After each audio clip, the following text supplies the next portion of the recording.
அந்த கூட்டத்திற்கு வந்த மாவட்ட செயலாளர்கள், அந்த இணை துணை செயலாளர்கள், பொதுக்குழு கூட்டத்தில் இருக்கக்கூடிய உறுப்பினர்கள், சிறப்பு அழைப்பாளர்கள் இவர்கள் ஒரு பக்கம். இதெல்லாம் பார்த்து ப்ரமோட் பண்ற தாவேக்கால ஐடி விங்ல இருக்கிற மற்ற அணிகள்ல இருக்கிற விர்ச்சுவல் வாரியர்ஸா இருக்கக்கூடியவங்க, ஆன்லைன்ல இருக்கக்கூடியவங்க, ஆஃப்லைன்ல களத்துல இருக்கக்கூடியவங்க ஒருத்தங்க. இதெல்லாம் தாண்டி எனக்கு வந்து தாவேக்காங்கிற கட்சிக்கு நான் ஓட்டு மட்டும் போடுவேன், நான் பார்வையாளர் மட்டுமே அப்படிங்கிற 3 கேட்டகரி நான் பிரிச்சுக்கிறேன்.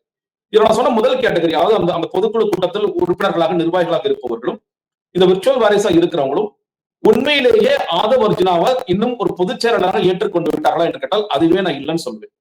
ஏன்னா நான் சொல்றேன், இந்த பொதுக்குழு வரைக்கும் ஆதவ் அர்ஜுனோட செலவு தான். பல சொல்லிருக்கேன், விக்கிரவாண்டி மாநாட்டை தவிர இஃப்தார் நோன்பு, பொதுக்குழு, 2ஆம் ஆண்டு விழா, அதற்கு பிறகு நடந்த மதுரை மாநாடு எல்லாவற்றுக்கும் செலவு அவர் தான். ஆனால் இன்னைக்கு வரைக்கும் ஆதவ் அர்ஜுனாவுடைய போஸ்டர் நீங்க எங்கேயாவது பார்த்திருக்கீங்களா?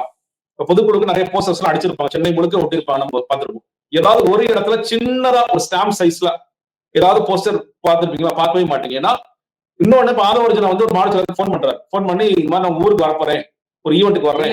இல்ல ஆதவ அர்ஜுனா அதை விரும்புறது இல்லையா? நம்ம போஸ்டர்ல என் படம் எல்லாம் வர வேணாம் அப்படின்னு நினைக்கிறாரா? சார் அரசியல் சார், அரசியல் சார், அரசியல் வந்து பொதுச் செயலாளருக்கு நிகராக இருக்கக்கூடிய இன்னொரு பொதுச் செயலாளர் விரும்பாம இருப்பாரு சார். சார் பொதுச் செயலாளர் மட்டும் இல்ல, பொருளாதார வெங்கடவன் போட்டோ பாத்திருக்கீங்களா?